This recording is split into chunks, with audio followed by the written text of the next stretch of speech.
प्राचीन समय में शुभ निशुभ दोनों असुर ने बल के मत में आकर इंद्र का त्रिलोक राज्य और यज्ञों को भागकर छीन लिया था। उन्होंने दोनों ने सूर्य, चंद्रमा, कुबेर, वरुण और अधिकार भी पा लिए थे। वायु एवं अग्नि का काम भी वह करने लगे थे। देवताओं को अपमानित कर दिया था एवं पराजित करके उनको राज्यभ्रष्ट कर दिया था। जिनके अधिकार उन दोनों असुरों से छीन लिए थे, वह सभी प्रजापति पराजित देवता अपराजित देवी का सिमरण करने लगे। जब शुंभ और निशुंभ दोनों दैत्य ने त्रिलोक के इंद्र का सारा कार्य छीन लिया था, सभी देवताओं ने यह घोषित किया कि उस माँ भगवती देवी जी ने हमें वरदान दिया है कि हमारी वह हमेशा रक्षा करेंगे। देवी ने तो हमें वर दिया है कि लोग लगे कि उस देवी ने तो हमें वर दिया हुआ है कि आपातकालीन में मेरे सिमरण करने से महान संकट तत्पश दूर कर दूंगी। यह वरदान विचार का पार्वत राज्य हिमालय के पास सभी देवता पहुंचे। जब यह देवताओं को वरदान माँ भगवती ने दिया था, वह सभी यह वरदान को सुनकर हिमालय राज्य के पास पहुंच गए। देवी महादेवी का नमस्कार किया। शिव को दूत सदा नमस्कार हो। भद्र को नमस्कार हो। हम सन्यासी उस भगवती को प्रणाम करते हैं जो रुद्र रूप को नमस्कार हो। नित्य स्वरूपिणी गौरी को नमस्कार हो। धारती को नमस्कार हो। चंद्र स्वरूपिणी एवं सुखमयी को निरंतर नमो नमः हो। प्रणाम करने वाले की उन्नति करने वाली सिद्ध स्वरूपिणी को नमस्कार हो। दैत्य की लक्ष्मी राज्य लक्ष्मी शिव शंकर पत्नी माता जी को नमस्कार हो। दुर्गा संकट के पार करने वाली दुर्गा पार सार स्वरूपिणी कृष्णा देववती को नित्य नमस्कार हो। अत्यंत सुंदर एवं अत्यंत भयंकर रूप उस देवी को बारगार प्रणाम हो। जगत की प्रतिष्ठा रूप क्रांति देवी को नमो नमः हो। जो देवी सभी प्राणियों की में चिंता कही जाती है, उसे बार बार नमस्कार हो। जो देवी सभी प्राणियों में नित्य रूप से कही गई है, उसे बार बार नमस्कार हो। जो देवी सभी जनताओं के श्रद्धा एवं छाया रूप में स्थित है, उसे नमस्कार हो, उसे बार बार नमस्कार हो। जो देवी प्राणियों में क्षमा शक्ति तथा तृष्णा रूप में स्थित है, उसे नमस्कार, उसे बार बार नमस्कार हो, उसे बार बार नमस्कार हो। जो देवी सभी प्राणियों के क्रांति रूप में स्थित है, उसे नमस्कार, उसे बार बार नमस्कार हो। जो देवी सभी प्राणियों में वृद्धि क्रांति और लक्ष्मी रूप में स्थित है, उसे नमस्कार, उसे बार बार नमस्कार हो। वृद्धि रूप में स्थित है, उसे नमस्कार, उसे नमस्कार, उसे बार बार नमस्कार हो। उसके बाद बार बार नमस्कार हो। जो देवी समस्त जीव मंत्र में स्मृति के रूप में, उसे नमस्कार, उसे बार बार नमस्कार हो, उसको बार बार नमस्कार हो। जो देवी समस्त जीव मंत्र में तृष्णा रूप में स्थित है, उसे नमस्कार, उसे नमस्कार, उसको बार बार नमस्कार हो। देवी समस्त जीव मंत्र में माता रूप से स्थित है, उसको नमस्कार हो, उसको नमस्कार, उसे बार बार नमस्कार हो। जो देवी समस्त जीव मात्र में वृता रूप से स्थित है, उसे को नमस्कार, उसको नमस्कार, उसको बार बार नमस्कार हो। जो देवी समस्त इंद्रिया तथा संपूर्ण जीव मात्र के अधिकष्ट और समस्त जीव मात्र से निर्धारित व्यक्त करती है, उसको नमस्कार, उसे बार बार नमस्कार हो। इस सारे जगत को व्यापक होकर चिंता रूप में स्थित है, उसे नमस्कार, उसे नमस्कार, उसे बार बार नमस्कार हो। प्राचीन काल में अपने मनोरथों की सिद्ध करने के लिए देवताओं ने जिस देवी की स्तुति की थी, इसी प्रकार कई दिनों तक सुरपति इंद्र जिनकी सेवा करते थे, वह मंगल रूपणी परमेश्वरी हमारा मंगल करें। जो स्तुति अभी हमने माँ भगवती को नमस्कार किया, इसी स्तुति से सभी देवता भी नमस्कार करते थे, माँ भगवती को इसी तरह से नमस्कार करते थे। देवताओं ने जिस भगवती ऐश्वर्य को नमस्कार करा और उनकी भक्ति पूर्वक निर्मलता के स्वरूप मनुष्य द्वारा सिमरण किए जाने पर भी उनकी विपत्तियों का नाश कर देती है, वह हमारी भी सभी विपत्तियों को दूर करेगी। हमने भी माँ भगवती को भी नमस्कार किया। जैसे माँ भगवती ने देवताओं का उद्धार किया था, वैसे ही हमारी विनती से माँ भगवती हमारा भी उद्धार करेगी। बोल साचे दरबार की जय। ऋषि बोले, हे राजन, सभी देवता जब इस प्रकार भगवती की स्तुति कर रहे थे, उस समय श्री गंगा जी के जल से स्नान करने के लिए श्री पार्वती जी आई। उस समय सुंदर भय वाली पार्वती जी ने देवताओं से पूछा कि तुम लोग किसकी स्तुति कर रहे हैं। तब उसने उसके शरीर कोश से प्रकट होकर शिव बोली, ये देवता तो शुभ दैत्य से सताए हुए हैं एवं संग्राम में निशुंभ से पराजित हुए हैं, मिलकर मेरी स्तुति कर रहे हैं। जब गंगा जी के तट पर माँ पार्वती जी नहा रही थी, स्नान कर रही थी माँ पार्वती जी, उस समय सभी देवता स्तुति कर रहे थे। तो एक ऋषि ने पूछा कि किसकी स्तुति कर रहे हैं, तो माँ भगवती कहते हैं, ये लोग मेरी ही स्तुति कर रहे हैं, दैत्य और निशुंभ दैत्य से सताए हुए हैं, मिलकर मेरी ही स्तुति कर रहे हैं। श्री पार्वती जी शीश कोंग से अंबिका जी का प्रकट हुआ। श्री पार्वती जी ने अंबिका माँ का रूप धारण किया। इस प्रकार जब कोशिका प्रकट हुई, श्री पार्वती जी ने रूप में काली हो गई। फिर माँ भगवती की जब कोशिका प्रकट हुई, उस समय माँ भगवती काली के रूप में आ गई। अंत हिमालय में रहने वाली कालिका नाम से व्यक्त हो गई।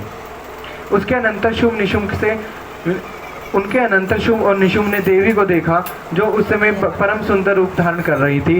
उसने उन दोनों ने शुंभ दैत्य को जाकर कहा कि हिमालय को अपनी क्रांति से प्रकाशित करते हुए परम सुंदरी स्त्री बैठी है, वैसे उत्तम परम सुंदर रूप किसी का नहीं होगा।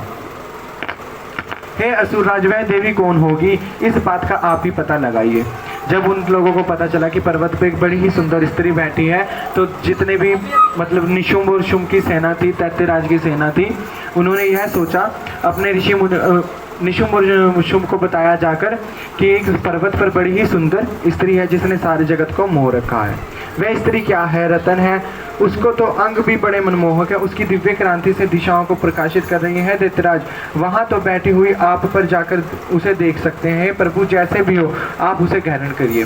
तब दैत्य सेना का एक कर्मचारी बोलता है कि हे प्रभु, निशुंभ और शुंभ को बोलता है कि आप उस स्त्री को धारण कीजिए, उसे आप अपनी पत्नी बना लीजिए। ऋषि बोले, तब चंड-मुंड के वचन सुनकर शुंभ ने महिषासुर सुग्रीव को दूत बनाकर देवी के पास भेजा और कहा कि तुम मेरी ओर से उसको यह इस प्रकार का कहना और उसे इस प्रकार का उपाय करना जिससे वह प्रसन्न होकर अत्यंत शीघ्र आए।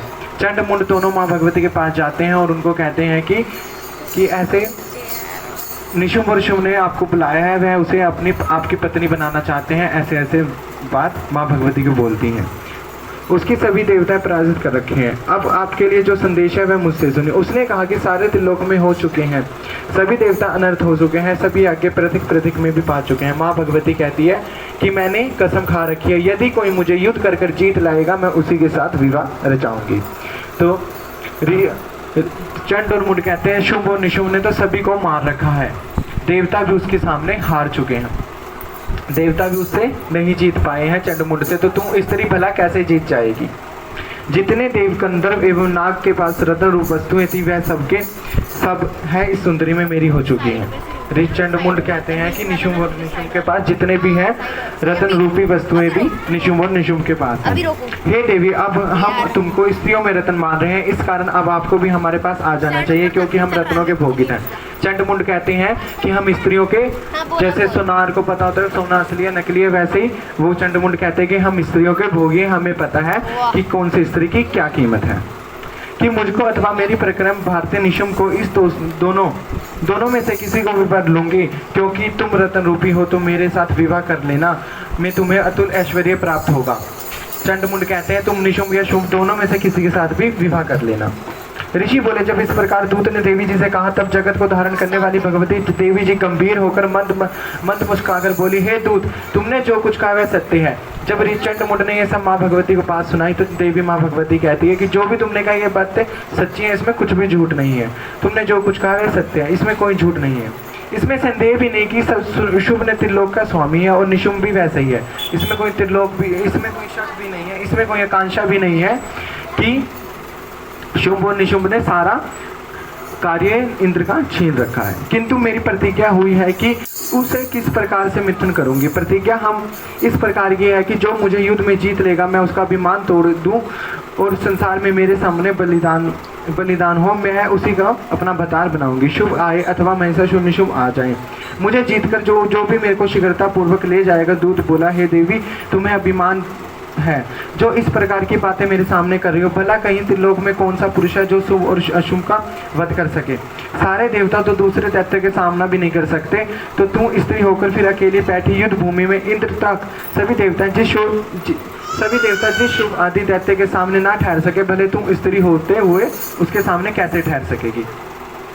चलने से तुम्हारी प्रतिष्ठा होगी, अनर्थ जब वह तुम्हारे केश पकड़कर घसीटता हो ले जाएगा। चंडमुंड कहते हैं जब शुभ और निशुंभ तुम्हारे बाल पकड़ते हुए घसीटते हुए ले जाएंगे तब तुम्हारा सारा गौरव नष्ट हो जाएगा। देवी बोली, इसमें कोई शंका नहीं है कि शुंभ बलवान और निशुंभ भी परिक्रामी है, पर मैं करूं तो करूं क्या करूं। प्रतिज्ञा करने से पहले यह बात मैंने नहीं सोची थी। माँ भगवती कहती है यह बात मैंने प्रतिज्ञा करने से पहले नहीं सोची थी कि मेरा शुंभ और निशुंभ से पाला पड़ेगा। अब तुम जाकर असुरों को मेरी यह बात कह दो, फिर उसने जो उचित दिखाई दे वह करे। ऋषि बोले, देवी जी इस प्रकार का वचन सुनाकर दूत क्रोध से लाल होकर लौट गए। फिर दैत्यराज को विस्तार से साथ बताने लगा। जब दूत उनका निशुंभ और शुंभ का दूत वहां पर से चले गया, माँ भगवती ने जो बात बताई उसके बाद दैत्य वहां से चले गए।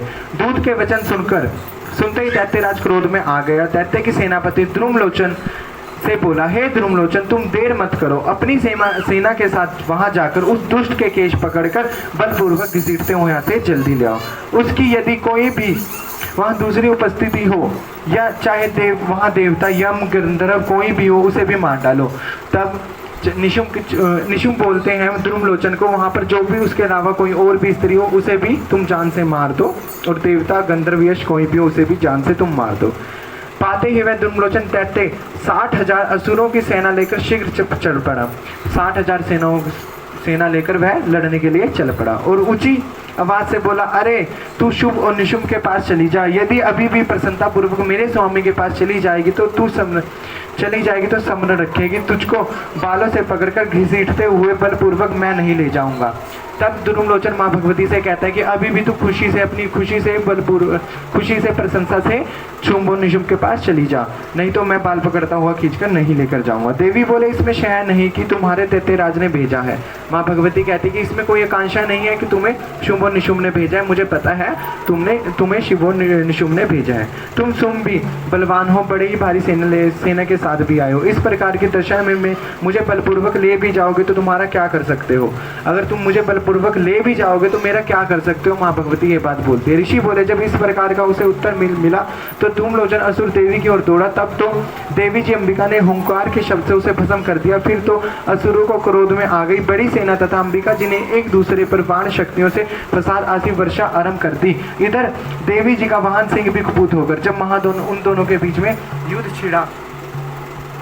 युद्ध छिड़ा तो एक दूसरों से माँ भगवती और जो 60,000 सेना आई थी दैत्यराज की, वह एक दूसरे पे युद्ध करने लगे, वर्षा करने लगे बाणों की।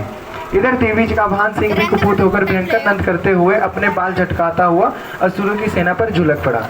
उस सिंह ने कुछ असुरों के पंजे को मार डाला एवं कुछ एक को अपने जबड़े में तथा कहीं एक महासुरों को नीचे पटकाकर दांतों से धड़ से विंधर कर मार डाला। सिंह ने कुछ दैत्यराज को तो मुंह से मार डाला, कुछ को अपने मुंह में चबा डाला और कुछ की छाती फाड़ दी। कितने एक दैत्यों के केसरी से नाखून से पेट फाड़ डाले, कितनों के दैत्यों को तल प्रहार करा, उनके सिर पर धड़ से पृथक कर डाले और अन्य की भुजाएं सिर आदि छिन भिन कर दी।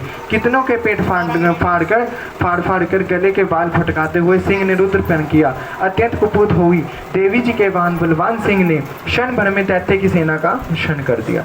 माँ भगवती इतनी क्रोधित थी कि उन्हें क्षण भर में कुछ ही पलों में दैत्यराज की सारा सेना का नाश कर दिया। देवी जी ने उस असुर द्रुमलोचन को मार डाला। देवी जी ने वाहन सिंह ने भी सारी सेना को क्षण भर में मार डाला। शुभ ने जब यह सुना तो उसको क्रोध से पारा चढ़ गया। जब शुभ को पता चला कि उसने जो 60,000 ऋषियों की और धूमलेचन की सेना भेजी थी वह सभी मारी गई है युद्ध में और वो स्त्री जीत गई है, और उसके होठ कांपते हुए लगे। झट शुभ ने चंड तथा मुंड दोनों दैत्यों को आज्ञा दी कि हे चंड मुंड, तुम दोनों बड़ी भारी सेना लेकर वहां पहुंचो और उसे जल्दी से यहाँ ले आओ। उसे सेना को लेकर खींचकर यह बांध कर ले आओ। यदि इस प्रकार लाने में तुम लोग क्वेश्चन हो तो युद्ध करो। सभी प्रकार के अस्त्र शस्त्र सारे असुर मिलकर उस मार डालो। अरे दुष्ट के मर जाने पर सिंह को भी मार डालना। जिस दशा में अंबिका पड़ी हो बांधकर उसे इसी दशा में ले आओ। तब शुंभ बोलता है चंडमुंड को कि तुम जाओ उस स्त्री को मार डालो, और मारने के बाद वो स्त्री जिस भी हालत में हो, जिस भी दिशा में हो, उसे पकड़कर मेरे पास ले आओ। ऋषि बोले, तब आज्ञा पाते ही चंड और मुंड दैत्यराज अयोध्या की सुरक्षित होकर शत्रुघ्न सेना के साथ चला गया। वह पहुंचकर उसने देखा कि हिमालय की ऊंची स्वर्ण पर की चोटी पर सिंह पर बैठी है देवी और मंद मंद हंस रही है। इस प्रकार उसे देखकर पकड़ने की चेष्टा करने के लगा। किसी ने धनुष चला लिया और किसी ने तलवार संभाल ली और कितने ही देवी जी के पास पहुंच गए। जब देवी जी को चंड और मुंड ने देखा कि माँ भगवती ऊंचे पहाड़ पर बैठकर मंद मंद हंस रही है, तो दैत्यराज की सेनाओं ने कुछ ने तलवार निकाली, कुछ ने धनुष और कुछ ने माँ अंबिका जी को घेर लिया। तब अंबिका जी ने उन शत्रुओं के प्रति क्रोध में आ गई। उस समय क्रोध के कारण उनका मुख काला हो गया था। देवी के माथे पे कुटिल होकर वह तन गई थी। तब तो भयंकर मुख वाली काली देवी तलवार में पाश लिया था प्रकट हो गई थी। जयकारा काली कलकत्ते वाली का बोल साचे दरबार की जय। तब माँ भगवती इतने क्रोध में आ गई थी, इतने क्रोध में आ गई थी कि माँ की जीवा सूखने लगी थी और माँ अंबिका जी ने माँ भगवती काली का रूप धारण कर लिया था। उनके अद्भुत या खड़से धारण किए हुए थे, नर मुंडों की माला शोभित थी, चीता की चमड़ी की साड़ी पहनी हुई थी, शरीर का मांस सुखाई देने दिखता था, अत्यंत भयंकर रूप था, मुख को खोल रखा था, लथपथ हुई जीवा भी थी, भयंकर थी, दूसी हुई लाल लाल आंखें थी, गर्जना से सभी दिशाओं को भर दिया था। तब तो वहां बड़े वेग से दैत्य सेना पर टूट पड़ी थी, बड़े बड़े असुरों को मारती हुई उनका क्षण करने लगी थी। उन्होंने परमेश्वरी को आकुशधान्य को महत्व तथा योद्धाओं को घंटों के साथ कितने हाथियों को और एक ही हाथ से पकड़कर मुंह में डालने लगी थी। माँ भगवती इतनी क्रोधित थी, बड़े बड़े हाथी, बड़े बड़े घोड़े और कितने ही असुरों को क्रोध में आकर अपने मुंह में डालने लगी थी। वैसे ही घोड़ों के साथ रथों को एवं साथियों के साथ मुंह में डालकर अत्यंत भयंकर रूप से दांतों से उन्हें चबाती जा रही थी। माँ भगवती उन्हें अपने दांतों से चबाती जा रही थी। किसी के केश पकड़ लेती तो किसी की गर्दन दबा डालती थी, किसी को पैरों से दबोच लेती तो किसी को छाती से धक्कर मार देती थी। असुरों के द्वारा छोड़े हुए अस्त्र शस्त्र को मुंह से पकड़ती जाती और दैत्यों से पीसती जाती थी। असुरों ने जितने भी वाहन चलाए, माँ भगवती उन्हें मुंह से पीसती जाती थी और उसे दांतों से चबाती जाती थी। काली जी इस प्रकार बलवान दुष्टाम असुरों की वहां सेना कुचल डाली, कितने ही असुरों को मार दिया और उस देवी ने कुछ एक तलवार से काट दिए, कुछ एक को खटस्से से पीट डाला और कुछ एक दैत्यों से कुचल दिया। क्षण भर में राक्षसों की भारी सेना मारपीट कर दी गई। यह देखकर चंड उस भयंकर काली की ओर दौड़ा। इधर महासुरमुंड ने भी महाभयंकर बाणों की वर्षा से एवं संग्रह चलाए हुए चक्र द्वारा उसे भयंकर आंखों वाली देवी को ढांप दिया। वह अनेक चक्र देवी के मुख पर प्रवेश करते हुए इस प्रकार दिखाई देने लगे जैसे कि बहुत से सूर्य बिंब बादलों में पेट में समाते जा रहे हो। जब अब चंड ने अपनी शक्ति चलाई तो ऐसी उनकी शक्ति लग रही थी जैसे कि बादलों के बीच में सूर्य की किरणें हो। तब तो जिस प्रकार भयंकर मुख के भीतर जिसके देख सकना भी कठिन था, ऐसे दांतों के प्रकाश से दमकती हुई अत्यंत क्रोध में आकर भयंकर गर्जना करती हुई वह काली भीषण अट्ठासी करने लगी। तब हूं करती हुई बड़ी तलवार लिए हुई देवी चंड पर कूद पड़ी। उस बालों से पकड़ती हुई उसकी तलवार से झट चंड का सिर काट दिया। बोल जयकारा काली कलकत्ते वाली का, बोल साचे दरबार की जय। माँ भगवती ने चंड का भी वध कर दिया। कपूत काली ने तलवार से मारकर पृथ्वी पर मुंड को भी गिरा दिया। माँ भगवती ने मुंड का भी वध कर दिया। महाबली मुंड को मारा हुआ देखकर और उसकी सेना का नाश देखकर शेष सेनापति होकर इधर उधर भाग गए। जब चंड मुंड मार गए और काफी सेना मार गई तो बाकी की बची हुई सेना डर के मारे भाग गए। अत्यंत काली जी ने चंड तथा मुंड के सिर हाथ में ले लिया और फिर भयंकर अट्ठासी करती हुई चामुंडिका के पास पहुंची और बोली, मैंने यह चंड और मुंड नामी महापशु आपकी भेंट चढ़ा रही हूँ।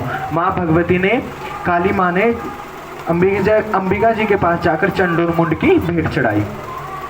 अब तो शुभ और निशुम का आप स्वयं वध करना है।